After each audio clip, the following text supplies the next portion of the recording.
ഇപ്പൊ ഈ theatre formula അറിയായിരുന്നെങ്കിൽ Bharatanatyam ചിലപ്പോൾ ഞാൻ പ്രൊഡ്യൂസ് ചെയ്യില്ല, ചില തിയേറ്ററിൽ വർക്കായില്ല. അപ്പൊ ഈ ഫോർമുല ഉണ്ടെങ്കിൽ നമ്മൾ ഫോർമുല മറ്റേ A²+A-B² ഇത് എന്താണ് ഹിറ്റോ അല്ലെങ്കിൽ ഫ്ലോപ്പ് എന്ന് അറിഞ്ഞിരുന്നെങ്കിൽ ഭരതനാട്യം ഞാൻ അപ്പൊ തന്നെ ഫോർമുലയിൽ ഇട്ടിട്ട് ഞാൻ നോക്കിയേനെ.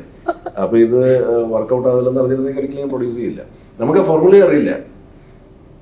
ഇപ്പൊ നമ്മളെല്ലാവരും ഒരു പടം സെലക്ട് ചെയ്യുന്നത് അതിപ്പോ പ്രൊഡ്യൂസ് ചെയ്യാനായാലും അല്ലെങ്കിൽ അഭിനയിക്കാനായാലും ഈ പടം നമ്മളെ എന്റർടൈൻ ചെയ്തു. അപ്പം മെജോറിറ്റി ആൾക്കാരെ എന്റർടൈൻ ചെയ്യുമെന്ന് നമ്മൾ വിചാരിക്കുന്നത്. ഇവിടുത്തെ ബ്ലോക്ക് ബസ്റ്റർ ഹിറ്റ്സ് ഒക്കെ നമ്മൾ എന്റർടൈൻ ചെയ്തിട്ടുണ്ട്. മെജോറിറ്റി ആൾക്കാർക്ക് ഇത് ഇഷ്ടപ്പെട്ടുകൊണ്ടാണ് ബ്ലോക്ക് ബസ്റ്റർ ഹിറ്റ്സ് ആയത്. നമുക്കും അത് ഇഷ്ടപ്പെട്ടിട്ടുണ്ട്. അപ്പൊ നമുക്ക് ഇഷ്ടപ്പെടുന്ന ഒരു കഥ ചിലപ്പോൾ മെജോറിറ്റി ആൾക്കാർക്ക് ഇഷ്ടപ്പെടുന്നു പറഞ്ഞുകൊണ്ട് ആ ഗട്ട് ഫീൽ നമ്മൾ ചെയ്യുന്നത്. പക്ഷെ അത് ചില സാഹചര്യങ്ങളിൽ ചില ടൈമിംഗ് ആയിരിക്കാം. ഒരുപക്ഷെ എനിക്കൊരു വലിയ ഹിറ്റ് കിട്ടാനുള്ള ഒരു സമയം ആയി കാണില്ലായിരിക്കും. പക്ഷെ അങ്ങനെ ആവാമല്ലോ. അതുകൊണ്ട് ഭരതനാട്യം OTT-യിൽ ബ്ലോക്ക് ബസ്റ്ററായി. But didn't work here in theatres.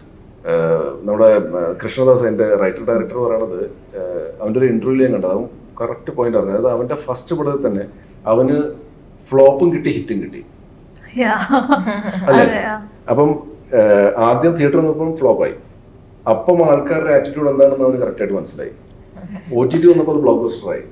അപ്പം കുറച്ചെങ്കിലും ഈ കാണിച്ച, അതായത് അവന് നെഗറ്റീവായിട്ട് തോന്നി ഡാർക്ക് അടിച്ച ആൾക്കാർ എങ്ങനെ ഡാർക്കിന്റെ ലൈറ്റിലേക്ക് അവന് മനസ്സിലായി. ഇതാണ് അവൻ പറഞ്ഞത്.